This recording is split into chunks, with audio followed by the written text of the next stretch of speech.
Hello and welcome to GearCheckGames. This is part 1 of our commentary for The Legend of Zelda: The Wind Waker. One of my favorite action-adventure games, and with one of my favorite soundtracks as well, as my good pal Dan is demonstrating. Everybody sing along! I didn't know you were into Irish line dancing. Who isn't, man? Come on. You know, there was a huge... Okay, I'm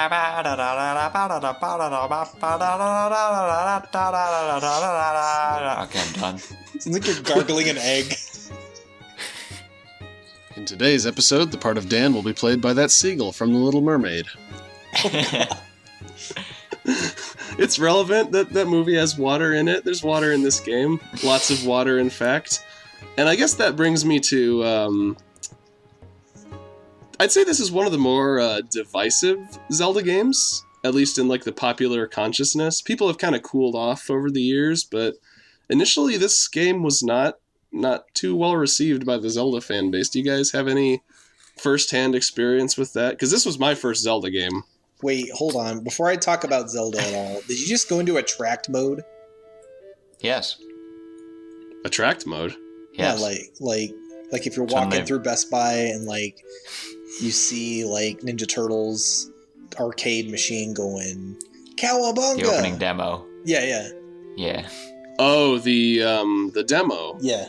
Well, no, what you're seeing is I sneakily skipped over the file select screen. Like, I let it fade to the demo, and then I cut to like the actual demo in like the intro of the game. So you guys won't get to see what I named Link until we get to gameplay. But yeah, Can we take guesses on what your name will be?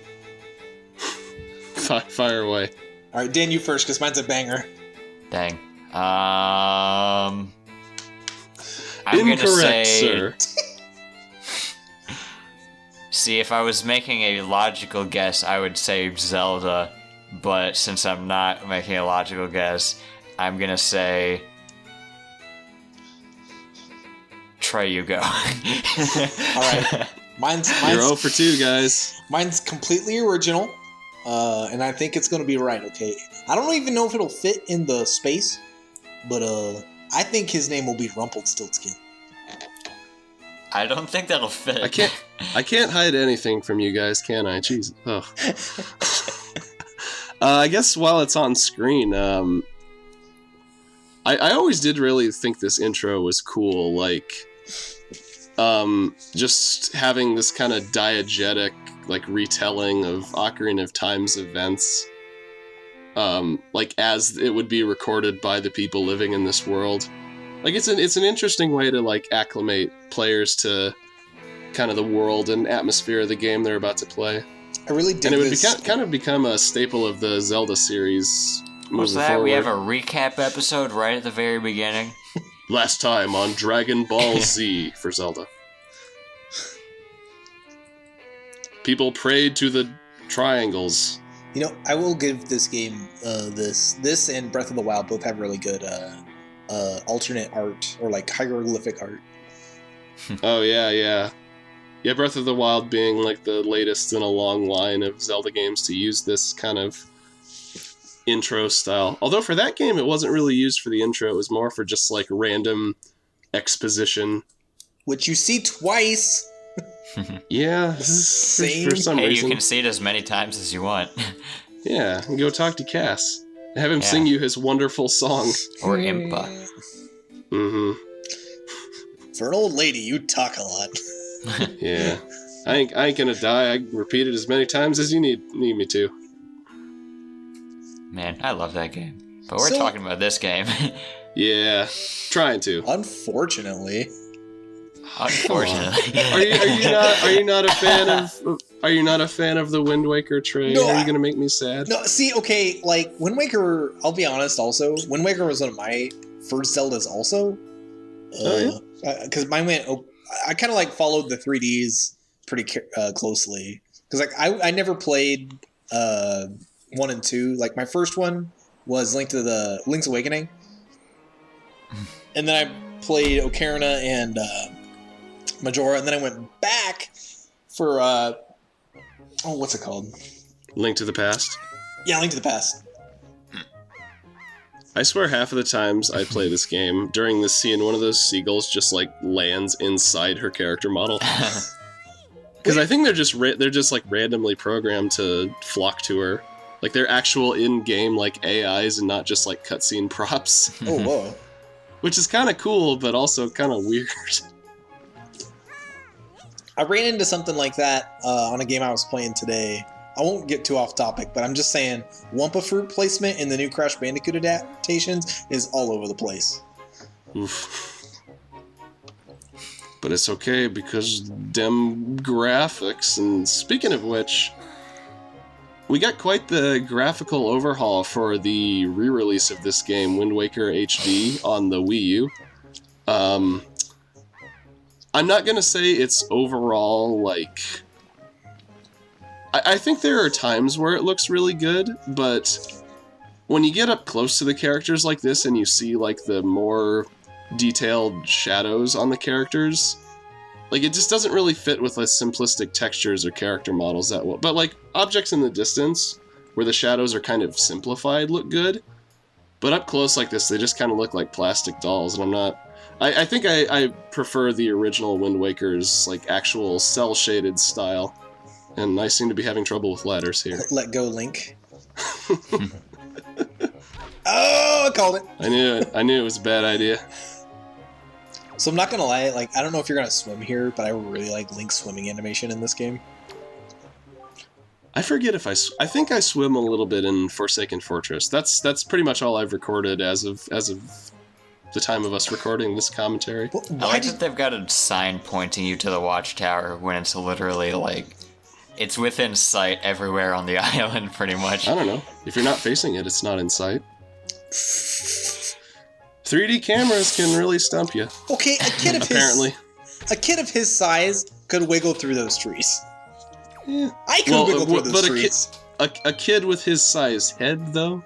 That's true. Is that why Link is so good at puzzles? He's got better decapitate myself. He's got this ginormous cranium. Anything for the princess. Oh yeah, this game has Solid Link in it, doesn't it? Mm-hmm. Yeah.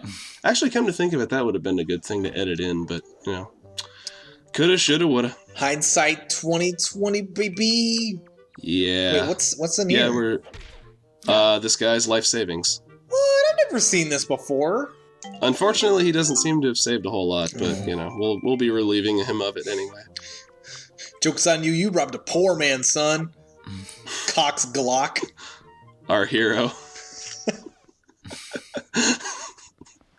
That sickle actually has, like, a gun inside it. It's like one of those sword canes. Yes. It's such a weird architectural decision. Making a house with, like, an extra room in it, and only using it to store, like, a rupee in it. And you can only enter it through a hole that you crawl through. Yeah. Well, keeps it safe from most burglars. You could have turned it into, like, a guest bedroom or a kitchen. Yeah. Bathroom. This guy values the important things in life, Dan. So, I know that the world of Wind Waker has a mailman, and it has like a quote-unquote main town. Windfall. Do they have a bank? No, you just store your rupees in a hole in your wall. Or like under your porch. I guess their society isn't that developed yet. There's your swimming, Trey. Well, I guess nice. There is a guy with a safe. Oh, yeah, it's part of a side quest later. Thank you for reminding me to show that. What, wild pigs? Yeah. I forget. The best kind of pigs. What do you Zelda. get if you... God damn it, Joe. I should have known. I was almost right. Hey, I was just trying to appease all the whining fanboys who didn't like this game when it was initially revealed. That's right, I said it. Y'all are a bunch of babbies. Wait, what are you For not doing? liking this game for babies. Yeah. Wait, is this how you get the pig there without it? Not like picking up? us adults. Yeah.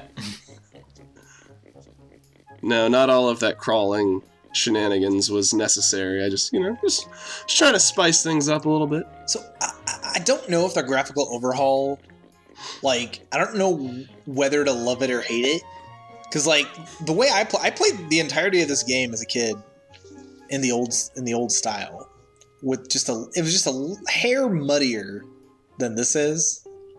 Mm-hmm. So seeing everything in like crisp form and not like any odd clipping, just like what yeah, I don't know how to feel. Well, yeah, it just kind of highlights how chunky some of these character models are, and rightly so. You know, it was a GameCube game, like you couldn't tell as much, and also just the simplicity of the textures. Yeah, yeah, this pig I have a little more trouble with because old man genius up top. You had your chances and you threw them away. Yeah. Oiga, amigo. Catch the pigs while you can, kids. You never know when they'll fly the coop. So because that's what pigs do. Are pigs like sharks, where if you turn them upside down, they go to sleep? I guess. I mean, they can't really do much with their little stumpy legs. They seem pretty passive when you pick them up like that. So, by the way, most of this first part is me just kind of going around the village and showing off all the NPCs. So, not too much action to start off with, but maybe it has its charm. I like this village, and I just kind of wanted to show all the little nooks and crannies you can get into. Like this one here, I always thought was neat. I think you mean village people. Oh yeah. That's like, yeah. In the next part, Link joins the Navy, and then things really heat up. Oh my! Wait, you're right. Don't worry, I don't smash every single one of these pots. What, are there mushrooms in here? Yeah, I guess so. Do they do anything in this game? I think they're just background objects. Oh, you can't sell them to a witch? They're leftover assets from Pianta Village in Mario Sunshine. You know, the best part of that level. Ugh. I still need to play that game. Like, I've only played like one level in Mario Sunshine. There are good parts of Sunshine. I like that you've gone from, man, Sunshine is such an underrated game. I don't know why everyone just like craps on it so much. To like, it's okay. Well, people act like it's terrible, and okay, I'd like to clarify. I don't think Sunshine is like mediocre. I think it's severely flawed, but it could have been really good. Like the building blocks were there for a great Mario game, but you know, wasted. To quote the director himself, rushed game is forever bad. You know, I wonder if you could get on that balcony with like a backflip sword, like aerial jump attack from the roof. Maybe a GDQ or something. But this ain't GDQ, this is GCG. See, if this was GDQ, you'd be playing in Italian. Have you seen that speedrun? Which one? The Wind Waker speedrun? Oh, what? You know what? I think I had it recommended to me the other day on YouTube. Isn't it like 6.5 hours? It's a trip, dude. Like, don't they like swim like through the ocean like at Mach 1? Yeah, oh, like yeah, is that like that's an a older glitch in this game. Yeah. Which it was a glitch in the first one also, but you did it a different way than you do in this one. It was like, oh yeah. There's something with pausing that like increases your momentum a little bit by little bit every time you pause. Okay. So you'll see the pause screen a lot in speedruns. I remember when do you guys remember, like, I think it was in like the first year of the Wii U's life, they had that demo going around that had it had, I think, Mario Kart 8, Wind Waker HD, and like Tropical Freeze. And I think I remember seeing a video from like some Wind Waker speedrunners who played the demo to like see if some of the glitches were still in place. Like there was one specific glitch with the Helm Rock King that they were checking for, and apparently they retained it in the HD version. What's that glitch? I'm not sure what it is. I only remember that I saw it in that video. Helmrock King sounds like a recipe you'll see on like the cooking channel. Oh yeah. Listen, if you want to make this mushroom stew, you got to get yourself a couple Helmrock Kings. You go out and slay one with your bare hands. Yeah. Nice. So this is the less cerebral of the two brothers, Orca. He's going to be important here in a little bit, I'll say. I like his little belly. It's kind of adorable. Yeah. Just this seasoned warrior who's kind of gone soft. He's got the pot belly. I mean, he's still got the skills. Yeah. He's still got the Fu Manchu. Is this where you put the training montage music from Kill Bill in? Maybe when we do his side quest later, where you have to hit him like 500 times without getting hit 3. Now just imagine the old dude in the Kill Bill, like, skin-tight bodysuit. Oh no. My name is Orca, and I'm gonna kill Ganondorf. The groom. Ba-ba-da-ba-da-da. Is it bad that the first place I ever heard that music cue was in Yu-Gi-Oh! The Abridged series? Good times. I think that's most everybody I wanted to talk to before on the way to Grandmama's house. How many people? Oh wait, I still need to talk to the Jarhead lady. Yeah, Booger Kid and Pothead what lady. What Booger Kid? I don't see any Booger Kid. And I certainly wouldn't acknowledge him if I did. I always liked her. She's cute. Yeah? She's got little blushes on her cheeks. Yeah. And that's freaking cute. Well, I mean, if somebody dressed up in that outfit came up to you, wouldn't you be a little shy? Okay, I thought you were a Zelda guy or a medley guy. What the hell? She is a child. And she's half bird. Sorry, Dan. Oh yeah, we got to show Beetle. Who I guess is as important to the Zelda universe now as Link, Zelda, and Ganon are, since he inexplicably seems to reincarnate for like every new game. Hey man, you all know my theory about Beetle. Beetle is the he's the pure incarnation of capitalism. You can't escape it. Beetle never dies. Every 100 years, the Gerudo tribe have one boy child, and when it's not Ganondorf, it's Beetle. It's Beetle. Oh boy. That's why he's so tan. Would they consider themselves lucky or unlucky for that? I guess they got somebody to buy Hyoi pears from. Yeah. Those are pretty cool. So what if Beetle just doesn't just like travel around everywhere, but there's actually a big old clan of beetles, and they live on through the ages. Well, I they think just all in look this like game, Beetle. I forget what the explanation is, but I know there's at least one beetle in this game who has like a gold helmet. Yeah. But I forget if that was like actually a different beetle or him just like poorly trying to disguise himself.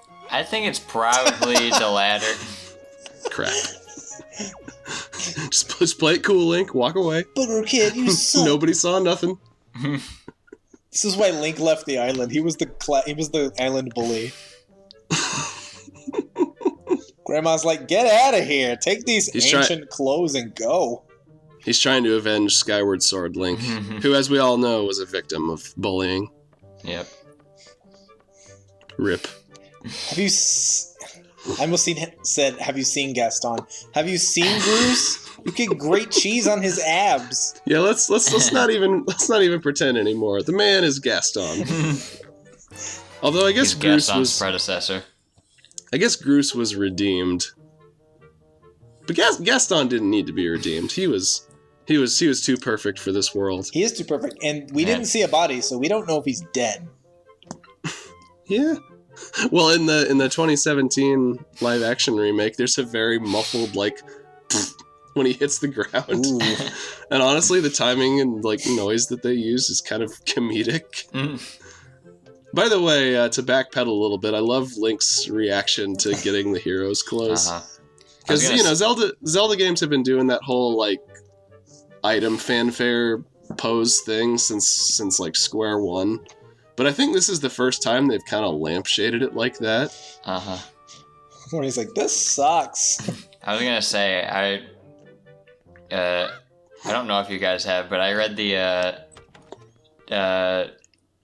the Wind Waker manga that nobody seems to be really sure if it's official or unofficial.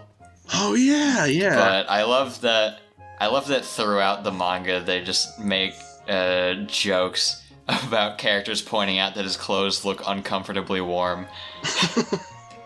Like when he first encounters Ganondorf just looks at him and he's like, those clothes, they look uncomfortably warm. Meanwhile, Ganondorf is wearing like a full body like cloak. So you can't see his legs. Not to be like scientific or poke holes in the Zelda fandom theory, but was the sage's idea of purifying Hyrule just to melt the polar ice caps and flood Hyrule? Or the world? One country of a planet? Hey, it's like America. Hyrule is the only country that matters. I couldn't say that with a straight face. You heard it here first, guys. Yep. Hyruleans are just like Americans. They just like don't even see beyond the borders of their country. Well, you saw what happened in Skyward Sword, like when there was a big like ceiling war against Demise and whatever.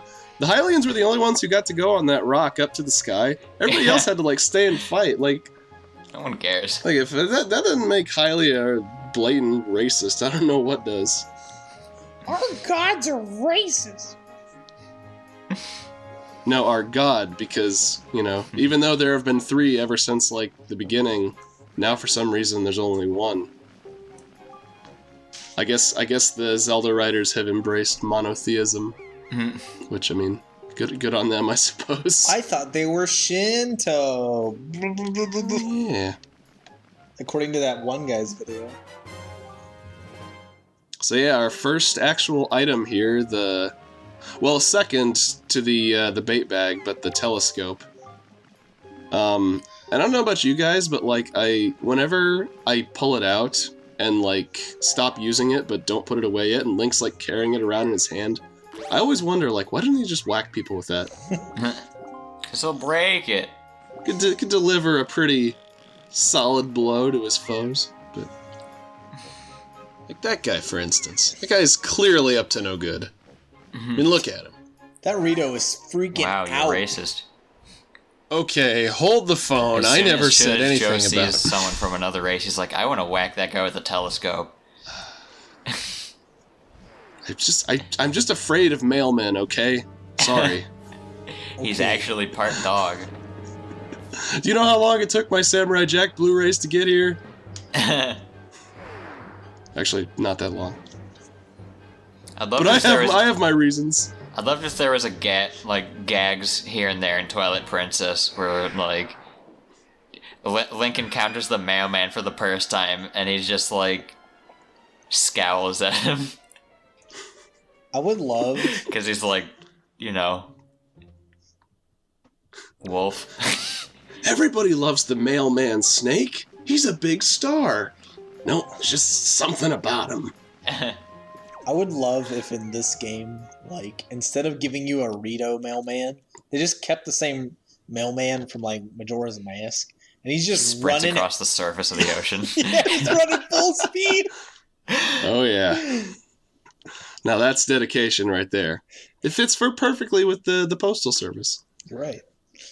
We'll talk more about the Postal Service in Part 2, airing this Wednesday, so see you then. Ba-da-ba-ba-da-ba-boop. Bye.